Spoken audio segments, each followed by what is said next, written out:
이 그림은 독일의 수도사 마틴 루터가 비텐베르크 성당문에 교회의 부패에 항의하는 95개조 항의문을 써붙이는 장면입니다. 이것이 얼마나 큰 일인지 상상하기 쉽지 않습니다. 여러분, 어떤 영화에 나오는 한 주인공이, 히어로가 어떤 거대한 범죄 조직을 무너뜨렸다. 굉장한 거죠.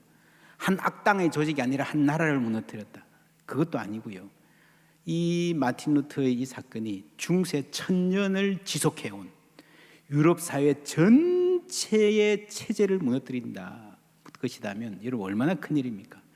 오늘 종교개혁 기념주일이라 하여 교회에서 기념하는데, 그런데 종교개혁을 영어로 하면요 The Reformation입니다. 독일어로 Die Reformation. 종교라는 말은 없습니다. 그대로 번역하면 그 개혁, 모든 것의 개혁입니다. 여러분, 종교만 따로 떼어내서 개혁할 수 없고 종교가 바뀌면 모든 게 바뀐다는 겁니다. 역사상 가장 중요하고 가장 근본적이고 가장 전면적이고 그 효과가 오래 갔던 개혁, The Reformation입니다. 오늘 인류 문명 전체가 이 개혁에 비치고 있습니다. 중세의 강고한 시스템이 막을 내렸습니다. 마틴 루터가 보름스 제국의회에 소환되었을 때에 그를 아끼는 사람들이 가지 말라 그랬습니다.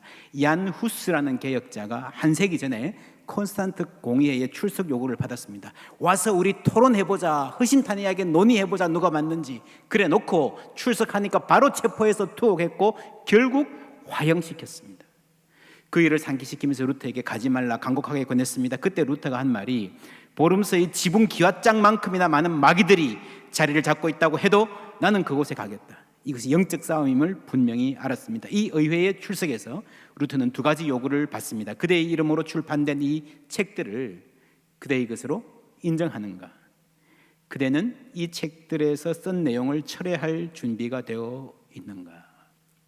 엄청난 고관 대작들, 제국의 핵심이 다 모인, 수뇌부가 모인 그 자리에서 추상 같은 명령을 받고, 루터는 하루만 여유를 주십시오, 생각해 보겠습니다 그랬습니다. 다음 날 의회가 다시 모였습니다. 루터가 한 말, 성서의 증거와 명백한 이성에 비추어 나의 유죄가 증명되지 않는 이상 나는 교황과 공의회의 권위를 인정하지 않겠습니다. 사실 이 둘은 오류를 범하여 왔고, 교황도 오류가 있었고 공의회도 오류가 있었고, 그리고 그 서로가 엇갈린 주장을 할 때도 많았다는 거죠. 그 다음에 뭐라 그럽니까? 내 양심은, 굉장히 중요한 단어입니다. 내 양심은 하나님의 말씀에 사로잡혀 있습니다. 나는 아무것도 처리할 수 없고 또 그럴 생각도 없습니다. 왜냐하면 양심에 반해서 행동하는 것은 안전하지도 못할 뿐만 아니라 현명한 일도 아니기 때문입니다. 하나님이여 이 몸을 도우소서, 아멘. 이래서 개혁으로 달려간 것입니다. 많은 학자들이 이 순간을 근대적 의미의 개인이 탄생하는 순간이라고 합니다. 그 이전 사회에서 개인은 중요하지 않았습니다. 뭐가 중요하죠? 집단, 국가가 중요하죠. 많이 봐줘야 가문이 중요합니다. 여러분, 그래 옛날에 가문의 수치라 그러면 죽이는 세상이었잖아요. 개인이란 당연히 그 집단의 국가에 따라가야 되는 거예요. 황제가 제국의 이름으로 말하는데 내 양심은 이라고 말하는 거예요. 내 양심은 아닌데요 라고 말하는 거예요. 요즘으로서는 그저 그런 말처럼 들리지만 당시로서는요, 상상도 할 수 없는 놀라운 말이에요. 그렇죠? 제국의 이름으로 명하는데 내 양심이 아닙니다라고 하는 거거든요. 여러분, 현대 사회를 만든 개인의 양심의 자유, 오늘의 민주주의, 오늘의 세계를 만든 개인주의와 자유주의가 여기서 출발했다 할 수 있습니다. 그 이전에는 없었다는 거, 이런 말 자체가. 종교개혁하면 면죄부 생각합니다. 사실은 면벌부, 죄를 면하는 것이 아니라 벌을 면한다는 말이 더 맞습니다. 종교개혁은 면벌부 팔면 안 된다, 교회의 잘못된 점을 개혁하자 하는 그런 범위를 훨씬 더 넘어선 세계사적 사건이고, 인간의 이해를, 인간에 대한 인간의 이해를 근본적으로 바꾼 사건입니다. 그 핵심에 만인 제사장론이라는 게 있습니다. 로마 가톨릭은 성직자들을 통해서 하나님께 나아갈 수 있다 가르쳤습니다. 루트는 이에 반대해서 우리 모두가 똑같이 죄인이고 또한 우리 모두가 그리스도의 공로에 힘입어 스스로 하나님께 나아갈 수 있다. 하나님과 우리의 매개는 오직 그리스도, 오직 성직자가 아니다. 그 점에서 성직자든 평신도든 본질적으로 다를 바 없다 주장하였습니다. 이 정신에 기초하여 개신교, 개혁교회가 시작되었습니다. 가톨릭의 위계 질서를 무너뜨렸죠. 그런데 지금의 개신교는 어떤 면에서 로마 가톨릭 못지않게 권위적이고 위계적이 되어 있습니다. 일부 교회들에서 목회자가 종교적 권위로 성도들을 누르는 행위가 목격됩니다. 교회의 문화가 많이 경직되어 있고 위계적입니다. 한 예로 교회에서요, 정경총회장, 정경노회장 이런 말들 쓰는데요, 꽤 큰 무게가 느껴지는 말이죠. 그런데 여러분, 이 정경이라는 말은요, 국어 사전에도 안 나옵니다. 교회에서만 씁니다. 여러분, 대통령을 뭐라 그래요? 대통령 지낸 분들 전 대통령 그러죠. 정경 대통령 안 하잖아요. 정경 대학총장, 정경 국회의장 이런 말 없잖아요. 그냥 전 대통령이면 되고 전 국회의장이면 돼요. 그런데 유독 교회에서만 왜 이런 아주 무게 있는 말을 써서 권위를 부여하려고 하는지, 교회의 문화 자체가 이 권위적이고 위계적으로 가는 한 반증이 아닌지 염려되는 현상입니다. 여러분, 개신교회는 개혁교회입니다. 개혁적이어야 합니다. 개혁된 교회는 항상 개혁되어야 한다. 리폼 뭐예요? 요즘 잘 아시죠? 소파가 있어요. 낡았으면 뜯어내고, 그죠? 틀은 유지하고 뜯어내고 다시 시트 갈고 하는 걸 리폼하는 거예요. 이러면 옷도 뭐 이렇게 카라가 넓으면 줄일 수 있잖아요. 그걸 리폼하는 거예요. 500년 전에 한번 리폼했다고 리폼드 교회가 아닌 거예요. 그죠? 끊임없이 개혁할 수 있어야 합니다. 한번 개혁된 교회는 끊임없이 개혁할 수 있어야 개혁하는 교회입니다. 무엇을 개혁합니까? 어떤 기준으로 개혁합니까? 내 마음에 안 드니까 다 바꾸자, 그거 아니죠. 세상의 풍조에 따라서 교회도 바꾸어 가자, 그것도 아니죠. 교회가 세상의 흐름을 참고해야 하지만 그것이 기준은 아닙니다. 기준은 성경입니다. 근원으로 돌아가자. 아드 폰테스, 이게 근원으로라는 게 종교개혁의 중요한 방향이었습니다. 이 근원은 초대교회고 기준은 성경입니다. 오직 성경으로의 원리입니다. 그래서 우리는 만인제사장론이라고 하는 전통을 볼 때도 그 출발이 된 성경 구절을 다시 들여다볼 필요가 있습니다. 2장 9절 말씀 한 게 있습니다. 그러나 너희는 택하신 족속이요 왕 같은 제사장들이요 거룩한 나라요 그의 소유가 된 백성이니 이는 너희를 어두운 데서 불러내어 그의 기이한 빛에 들어가게 하신 이의 아름다운 덕을 선포하게 하려 하심이라. 아멘. 여러 차례 말씀드렸습니다. 이 말씀은 구약성경 출애굽기 19장의 인용입니다. 세계가 다 내게 속하였나니, 이렇게 말하죠. 출발은 세계입니다. 너희가, 이스라엘이 내 말을 잘 듣고 내 언약을 지키면이라고 하는 조건이 붙어 있습니다. 그 다음에 세 가지, 너희는 모든 민족 중에서 첫 번째 내 소유가 되겠고, 두 번째 제사장 나라가 될 것이며, 세 번째 거룩한 백성이 되리라. 이 말씀, 이 제사장 나라라는 말을 베드로가 그대로 가져와서 똑같은 글자 하나도 안 틀리고 그대로 인용한 것입니다. 그래서 출애굽기에서 제사장 나라라고 번역한 이것이 베드로 전서도 사실은 제사장 나라라고 번역되어야 맞습니다. 똑같은 말이니까. 좀 더 정확하게 말하면 바실레이온, 제사장 왕국입니다. 제사장 나라는 왕국이죠. 제사장 왕국. 여기서 왕은 하나님이십니다. 우리가 왕이 아니고 하나님이 왕이에요. 그래서 하나님을 섬기는 우리 백성이, 하나님의 백성이 제사장 역할을 함께 감당한다는 말이 이 말씀이에요. 이스라엘 전체가 제사장이에요. 누구를 위한 제사장입니까? 제사장은 나 혼자, 내가 제사장이야 이렇게 복받아서 그게 아니고요. 세상을 위해서 제사장이 있는 거예요. 그래서 출애굽기 말씀에 시작이 세계가 다 내게 속하였나니로 시작하잖아요. 세계를 위한 제사장이에요. 여러분, 하나님은 우리만이 아니라, 이스라엘만이 아니라, 교회만이 아니라 온 세계를 위하시는 분인 줄 믿습니다. 그래서 세상 전체를 구원하시기 위해서 이스라엘을 부르셨고, 그 사명이 오늘은 참 이스라엘인 교회에 주어진 겁니다. 그래서 베드로전서 2장 9절 말씀은요, 세상을 위한 교회의 사명을 말하는 거예요. 이 사명을, 제사장의 사명을 어떻게 감당하는가 함께 읽습니다. 이는 너희를 어두운 데서 불러내어 그의 기이한 빛에 들어가게 하신 이의 아름다운 덕을 선포하게 하려 하심이라. 네, 아름다운 덕을 선포하는 이 아레테라는 원어인데 이것은 탁월함, 엑셀런스, 미덕, 벌처 둘을 같이 가진 아주 재미있는 단어입니다. 플라톤이나 아리스토텔레스에 보면 핵심적인 단어예요. 당시 그리스 로마 사람들이 생각하던 가장 성숙한 사람, 그리스 로마가 바라던 그 사회가 바라던 이상적인 인간형이 아레테를 가진 인간형입니다. 지금 한국도 뭐 대통령 선거 때문에 막 난리인데 옛날 사람들은 훨씬 더 왕에 대한 관심이 많았죠. 어떤 이가 왕이 되는가? 아레테를 갖춘 이가 왕이 된다면 얼마나 좋을까 하던 그 시절에, 그리고 세상의 임금에 대해서 실망하던 시절에 예수님이 하나님 나라를 선포한 거예요. 그 왕이 어떤 분인가? 하나님이시고 그분의 아레테, 그분이 얼마나 탁월하고 얼마나 덕이 있고 그래서 그 하나님 나라가 얼마나 아름다운가를 보여주는 것이 교회의 사명, 세상을 향한 사명이라는 말입니다. 루트는 이 말씀으로 많은 제사장론을 교회 내에서 누가 주도권을 잡아야 되는가, 성직자인가 모두인가 이런 면에서 해석했습니다. 그 말은 맞는데 베드로가 원래 말한 이 말의 뜻과는 좀 차이가 있습니다. 베드로는 교회 안의 주도권 문제가 아니라 교회가 공동체적으로 세상을 향해서 어떤 사명을 감당해야 하는가, 선교에 대한 이야기를 하고 있는 겁니다. 루트가 틀렸다는 말인가? 틀릴 수 있습니다. 당시 루트가 보던 성경 자체가 번역이 잘못되었으면 틀릴 수 있는 거예요.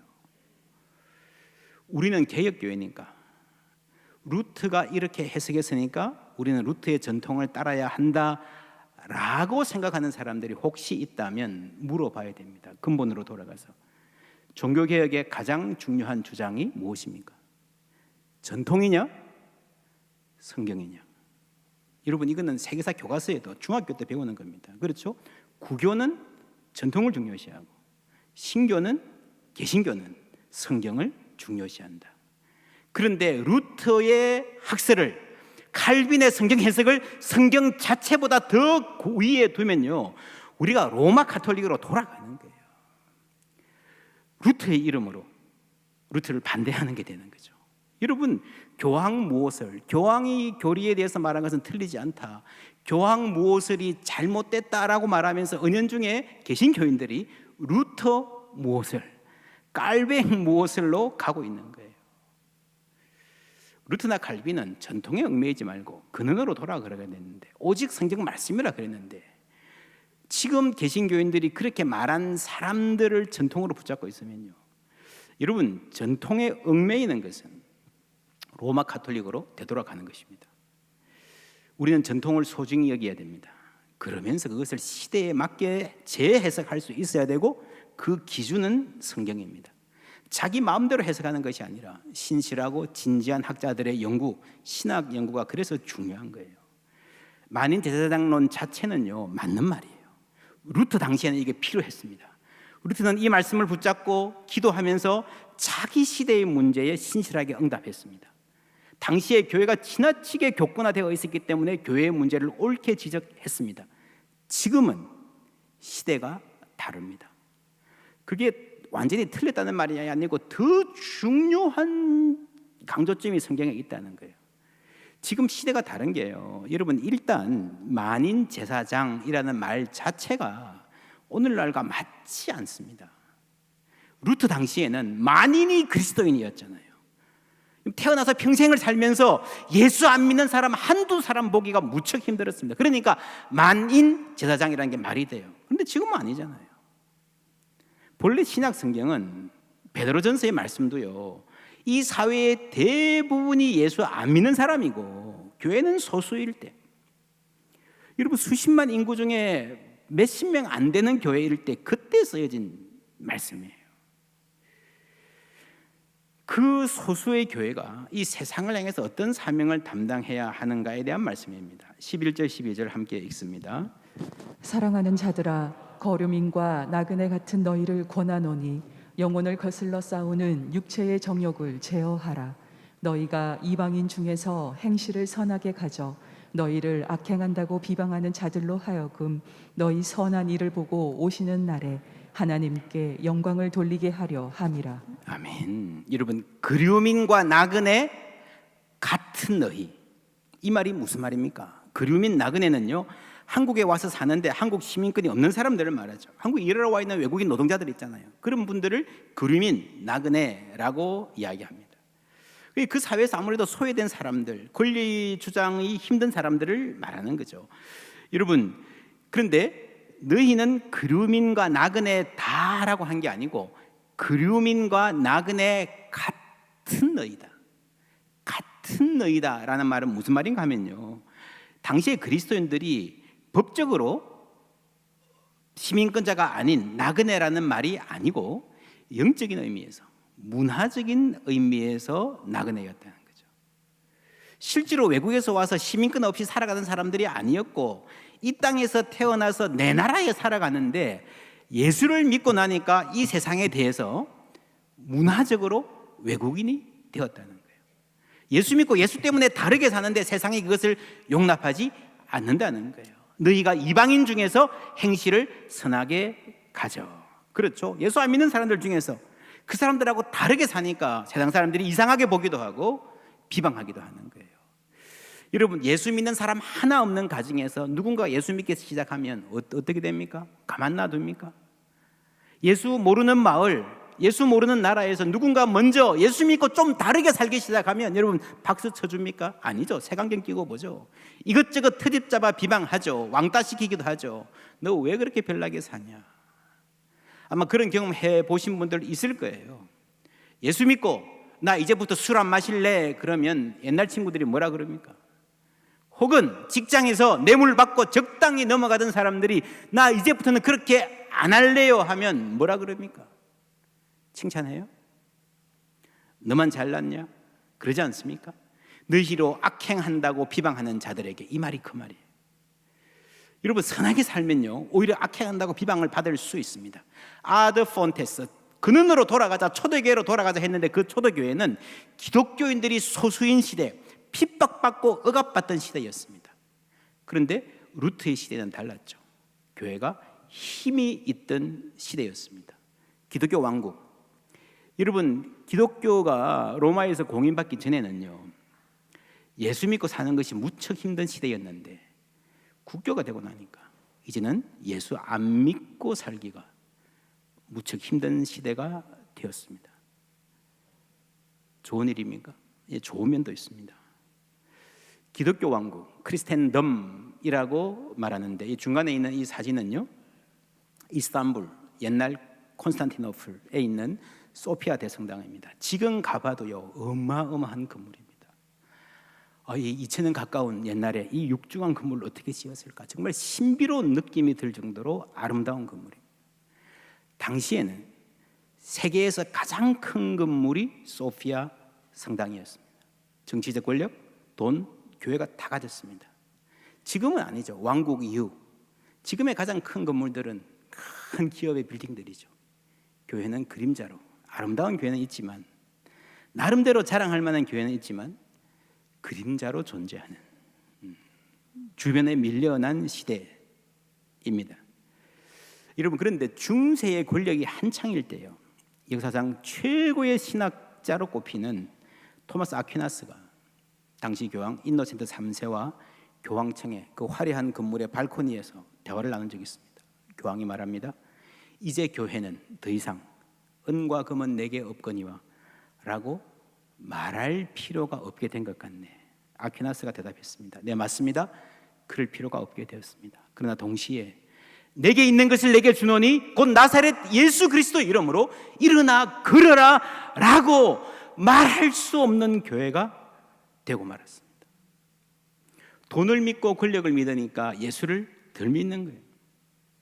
점점 약해지는 거예요. 그것이 기독교 왕국 크리스텐덤입니다. 기독교가 사회의 주류이던 시기, 언제까지냐 하지만 가장 길게 잡으면 미국 기준으로 1960년대 한 초반 정도까지라고 볼 수 있습니다. 그때까지는 교회가 세상 문화의 중심이었습니다. 나라에 큰 일이 있으면 뭐 어디 전쟁을 할까 말까 그러면 사람들이 교회의 입장을 먼저 주목했습니다. 교회 문화가 지배 문화였습니다. 그 이후로 서구도 미국도 세속화가 급속히 진행되다 보니 교회가 세상의 주변으로 밀려났습니다. 기본적으로 안타까운 일입니다. 그런데 이제 와서 보니까요. 다시 보시면 이 기독교 왕국 이후 기독교가 소수인 이 시대가 왕국 이전, 이게 카타콤에 있는 벽화 사진인데 이런 소박한 그림을 그려놓고 예배하던 그 시절과 어쩌면 더 닮아있다. 그래서 기독교 왕국 이후의 이 어려운 시대가, 교회가 다시 소수파된 시대가 초기 교회, 은과 금은 없지만 나사렛 예수의 이름과 능력을 믿고 살았던 그 교회로 돌아갈 수 있는, 성경을 읽어도 온통 기독교인들만 살아가던 세계를 살아가던 마틴 루터보다 본래 2000년 전에 쓰인 성경을 더 잘 읽을 수 있는 기회를 우리가 가졌다라고 볼 수도 있습니다.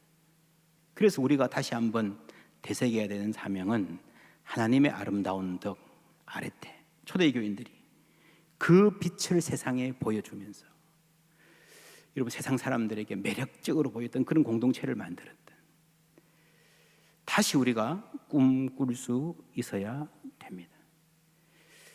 교회의 도덕성, 그리고 성도들이, 세상은 여러분 사람을 수단으로 대하고 강한 자만 주목을 받지만 약한 자를 귀하게 여기는 공동체이기 때문에 사람들을 보기에 힘은 없지만, 가진 건 없지만 매력적인 공동체였다. 이번 우리는 어떤 시대를 살고 있습니까? 오늘의 시대, 오늘의 기대를 가장 잘 요약해 주는 말, 아마 영끌이라는 말일 겁니다. 젊은이들이 영혼까지 끌어모아서 아파트 투자해야 된다. 영혼까지 끌어모아서 성공을 위해서, 취직을 위해서, 입시 경쟁에서 이기기 위해서 매진합니다. 그래서 행복할 수 있을까요? 그랬는데 안 되면 어떻게 해요? 글자 그대로 모든 걸 다 쏟아부었는데 그게 성공하지 못하면 어떻게 해요? 헤어날 길이 없어요. 성공했다고 해도 영혼을 잃어버리면, 인간성을 잃어버리면, 소중한 관계를 잃어버리면, 하나님을 잃어버리면 인간은 결코 잘 산다 할 수 없습니다. 예수님 말씀하셨습니다. 사람이 떡으로만 살 것이 아니다. 여러분, 교회는요 떡 없이 살 수 있다라고 강변하는 곳이 아닙니다. 우리 교회도 떡의 중요성, 가난한 자에게 떡을 나누기 위해서 최선을 다하고 있습니다. 그러나 교회는, 우리 인생에는 돈 이상의 가치가 있다는 것을 알고 믿고 그렇게 살고 그것을 보여주어야 하는 줄 믿습니다. 떡으로만 살면 아무리 많은 떡을 가져도 만족하지 못합니다. 영끌하면 목표를 이룬다 해도 불행할 것입니다. 쉽게 무너집니다. 그래서 오늘날 세대는 여러분 많은 걸 이룬 것 같은데 너무도 쉽게 무너지는, 쉽게 좌절하고 쉽게 낙심하고 쉽게 포기하는 시대입니다. 여러분, 우리 교회에서 회복 탄력성 이야기하는데 지금 세계 곳곳에 교육학, 경영학, 심리학, 리질리언스 주제가 넘쳐납니다. 왜 그럴까요? 사람들이 쉽게 무너지는 시대가 되었다는 거죠. 왜 그렇게 되었을까요? 왜 그렇게 되었을까요? 성경은 이렇게 진단합니다. 다 같이 읽습니다. 이는 너희를 어두운 데서 불러내어 그의 기이한 빛에 들어가게 하신 이의 아름다운 덕을 선포하게 하려 하심이라. 아멘. 어두운 데서, 어둡기 때문입니다. 여러분, 가지 말아야 할 곳, 그만큼 가치가 있지는 않은 일인데, 필요하지만 그만큼 가치가 있지는 않은데 그게 모든 것을 그는 거는요 어두운 데 있기 때문입니다. 우리 그리스도인들도 예수 밖에 있을 때는 그것이 전부인 줄 알고 살았습니다. 그러나 이제 인생에는 다른 가치가 있다는 것을 압니다. 그걸 알 때, 그 가치를 따라서 할 때에 기이한 빛, 여러분 얼마나 기가 막힌 말입니까? 기이한 빛, wondrous light. 기이한 빛이라는 것은 무슨 말인가 하면요, 기이하다, 말로 설명이 안 돼요. 이게 왜 좋은지 말로 설명이 안 되는데, 기이한 빛, wondrous light이라는 말은요 나도 모르게 발걸음이 글로 가고 있는 거예요. 그렇죠? 예수 믿는 사람들 살아가는 모습 보면 에이 뭐 하고 지나쳤다가 자꾸 생각이 나는 거예요. 나도 저렇게 살고 싶다 하는 소원들이 사람들의 마음 가운데 생겨나기 시작하는 거예요. 그것이 바로 하나님의 아뢰테, 하나님의 덕, 하나님의 탁월함을, 세상이 그 아름다움을 보게 된다는 말입니다. 하나님의 아름다움을, 예수 믿는 사람의 그 아름다움을 말로 설명하는 게 아니라, 논리로 설득하고 찍어 누르는 게 아니라 삶으로 보여주었던 것입니다. 그것이 기독교 왕국 이전 초대교회에서 일어났던 일입니다. 기독교 왕국 이후의 시기를, 포스트 크리스텐됨을 많은 학자들이 바벨론 포로 시기 같다라고 말합니다. 하나님의 백성이 사회의 주류가 아니고 나그네 된 시대, 이방 땅에 가서 사는 스글픈 시대였습니다. 여러분, 지금은 세상의 문화 자체가 신앙을 지키며 살기 대단히 힘든 시대다, 여러분 알고 계실 것입니다. 이런 책도 있습니다. 디지털 바벨론 시대의 그리스도인, Faith for Exiles, 3년 전에 나온 책인데, 우리는 디지털 세상을 살아갑니다. 여기서 수많은 사람을 만나죠. 여러분, 다니엘과 그 친구들이 바벨론에 가지 않았더라면 만날 일이 없었던 많은 사람을 바벨론에서 만나잖아요. 그 사람들이 살아가는 것을 보고 영향을 주고 받잖아요. 그게 바벨론입니다. 지금 이 세계의 문화가 바벨론 문화라고 하는 것은요, 바벨론에 가기 전에 알았던 그 사회, 이스라엘끼리 살던 그 사회의 상식이 근본적으로 흔들리는 세계라는 겁니다. 미국 기준으로 20대 젊은이들이 1년에 영상 미디어에 노출되는 시간이 3,000시간 가깝습니다. 그런데 아주 신실한 그리스도인 청년이라 하더라도 신앙적인 내용에 접하는 시간이 300시간이 안 됩니다. 그러면 이 3,000시간 가까운 10분의 9, 이 시기에 보고 듣고 접하는 말들이 어떤 영향을 줄까? 예수를 믿든 안 믿든 스마트폰이 널리 확산되면서 10대 청소년들 사이에서 외로움, 우울증, 불안감이 갈수록 크게 증폭되고 있다는 연구들은 많이 있습니다. 이런 시대에서 우리에게는 두 가지 방향의 노력이 필요합니다. 첫째로, 이 디지털 세계 안에서 좋은 내용을 만들고 신앙적인 내용을 제공하고 건강한 문화를 우리가 만들어가는 것입니다. 우리가 또 누리는 것입니다. 우리 교회는 유튜브를 포함해서 아주 열심히 디지털 사역하고 있는 거 여러분 잘 아실 것입니다. 한국 교회를 선도하는 위치에 있습니다. 많은 교회들이 배우고 싶어합니다. 감사한 일입니다. 어른들, 어린이들, 젊은이들에게 디지털 세계의 방식으로 복음을 전하는 노력을 계속해야 됩니다. 또한 다른 한편, 이 디지털 세계가 기본적으로 바벨론이라는 인식, 경각심도 필요합니다. 여러분, 1년에 3,000시간을 핸드폰이나 컴퓨터에 노출되어 있는데, 여러분 그게 얼마나 이 사람의 생각이나 인생에 영향을 끼칠까요? 우리 신앙에 영향을 안 끼칠까요? 3,000시간 주로 뭐 하죠? 게임 중독? 예, 맞습니다. 또요, 대학 강의실에서 딴짓하고 있는 학생들, 저도 옛날에 이 대학에 있을 때에 학생들 이렇게 뒤로 뭐 시켜놓고 돌아가 보면요, 딴짓하는 학생들 있잖아요, 그죠? 교양 시간에 특별히 그런데, 옛날에는 졸거나 뭐 엉뚱한 책 보거나 낙사하거나 그랬습니다. 요즘에는 99% 핸드폰 들여다보고 있죠. 얘들이 뭐 하냐, 도대체 뭘 보냐, 제가 들여다보니까요, 대부분 가장 많이 하는 게 뭔지 아십니까? 쇼핑하는 거예요. 구두, 옷, 화장품, 뭐 가방, 어디 뭐 놀러 갈 거, 뭐 이런 거 들여다보는 시간이 압도적으로 많습니다. 여러분, 이게 한 번 보면 또 자꾸 이렇게 추천해 주나요? 그게 추천이 공격이라는 거 여러분 아시죠? 그래서 이 소비 사회에서 신경을 끄기 대단히 어렵습니다. 이것이 단순히 시간 낭비라는 것을 넘어서 계속해서 이런 소비 문화에 노출되다 보면 사람의 생각 자체가 소비형 인간으로 바뀌는 거예요. 아마 어른들 가운데도 그런 분들 계실 거예요. 옛날에는 구두 하나 사면 3년, 5년 쓰시던 분들도 요즘에는 철마다 갈아 신어야 되는 분들이 있습니다. 사람이 바뀌는 거예요. 많은 어른들이 가짜 뉴스에 심각하게 노출되어 있죠. 여러분, 디지털 세상에서는요, 아주 극단적인 양극단의 입장이 인기가 있습니다. 그게 클릭을 많이 받으니까. 그러니까 점점 더 자극적이 되고요. 여러분, 듣는 말이 거칠어지니까 내 생각도 거칠어지고 극단적이 됩니다. 그래서 몸은 교회에 와 있어도 정신은 포로로 잡혀 있는 거예요. 그게 디지털 바벨론입니다. 젊은이들 사이에서 막강한 영향력, 요즘 웹툰이라고 있습니다. 아십니까? 웹툰? 인터넷에서 만화를 봐요. 이제 만화방 없잖아요. 인터넷에서 만화를 봐요. 여러분, 이게 문화 전체를 이끌어갑니다. 예전에는 소설을 영화로 만드는 일이 많았죠. 톨스토이, 제인 오스틴 영화를 이제 소설을 영화로 만들잖아요. 요즘에는 인기 있는 이 드라마나 영화가요, 주로 웹툰에서 와요. 웹툰에서. 그 웹툰은 웹툰만이 아니라 문화 전체를 이끌어가는 강력한 파워를 장착하고 있습니다. 그런데 이게 점점 더 자극적이 되어 갑니다. 또 음란해져 갑니다. 여러분, 옛날 청소년들은 음란한 사진 이런 거 물론 옛날에도 탐하고 그랬죠. 근데 그런 거 하나 손에 넣으려면 어디 뒷골목에 가가지고 가슴 쿵쾅거리면서 몰래 숨어 보고 이랬는데요. 지금은 너무 쉽잖아요. 원 클릭 어웨이, 한 번만 클릭하면 볼 수 있습니다. 물론 어른들의 세계에서 아이들을 위한 보호장치 이런 거 만들어 놓습니다. 그런데요, 그거 제대로 하는 부모 잘 없어요.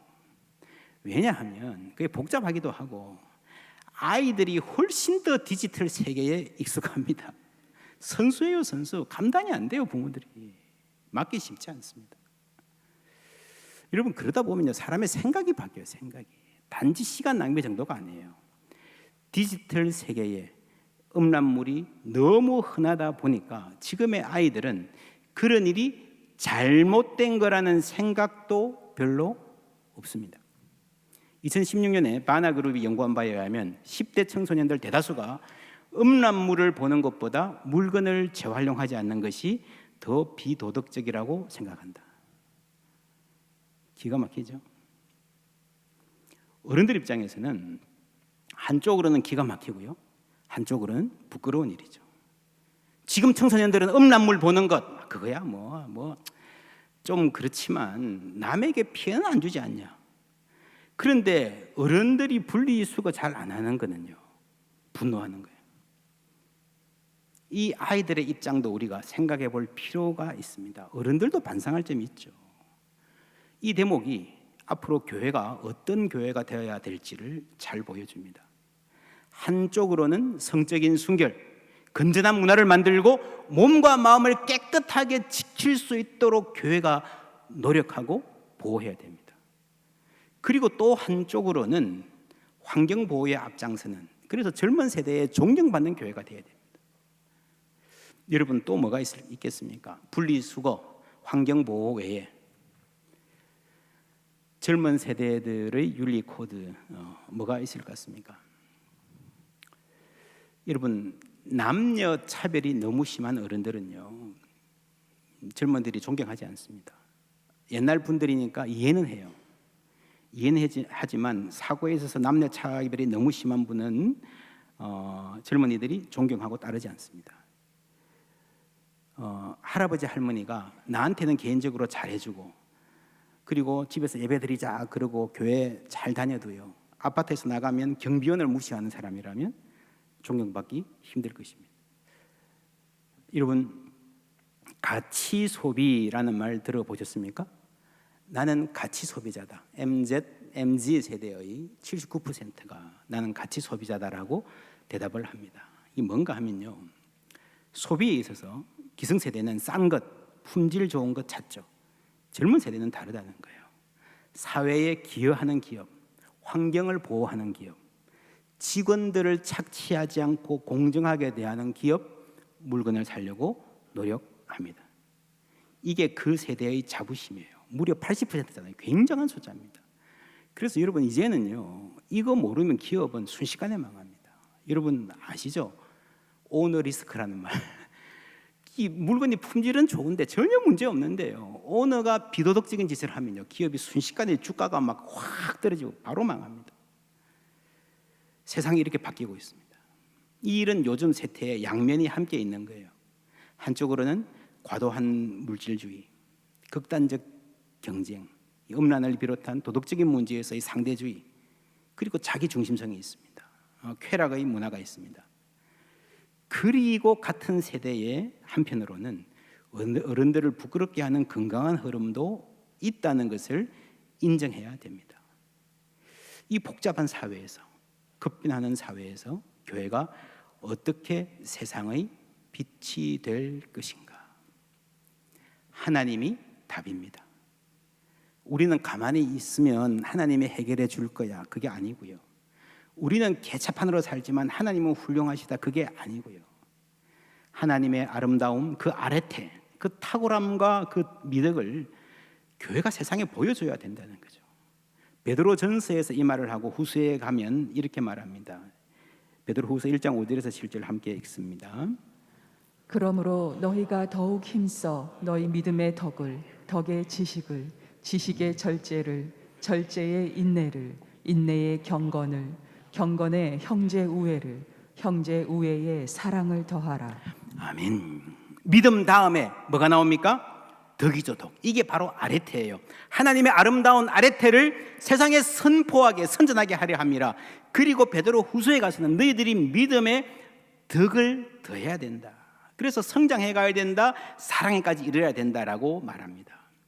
여러분, 하나님 믿습니까? 좋습니다. 그런데 그게 끝이 아니고요. 믿음 그 다음에 걸음이 뭡니까? 덕이에요, 덕. 미덕이에요. 아레테. 여러분, 교회가 믿음을 전하면 그걸로 끝나는 게 아니에요. 그 다음 걸음을 옮겨야 됩니다. 그래서 어디까지 가는가 하면은 예수님 말씀이 하늘에 계신 너희 아버지의 온전하심 같이 너희도 온전하라. 할렐루야. 우리는 하나님의 덕을 알고 그 덕을 사모하면서 그 영광을 보면서 우리도 하나님 닮아가는 겁니다. 그러기 위해서는 지금의 내가 바뀌어야 되죠. 지금의 내가 부족합니다. 인정하고 회개하고 내가 바뀌는 걸 뭐라 그럽니까? 그게 개혁이에요. 리폼. 그죠? 내가 다시 형체가 잡혀가는 겁니다.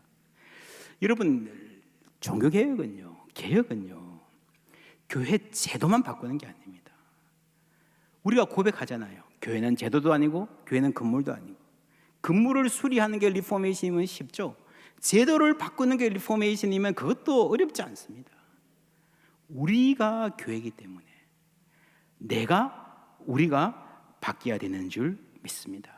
우리가 리폼 되는 거예요. 믿음뿐만 아니라 믿음의 덕을, 덕의 지식을, 지식의 절제를, 경건을, 형제 우애와 사랑까지 가는, 그렇게 한 걸음 한 걸음 예수 닮아가는 성도님들 다 되시기를 주님의 이름으로 축원합니다. 그럴 때에 이 교회의 품 안에서 부모된 할아버지 할머니 된 우리의 품 안에서 하나님의 아래태 그 탁월함, 그 아름다움을 세상에 전할 아름답고 멋진 세대가 길러지게 될 줄 믿습니다.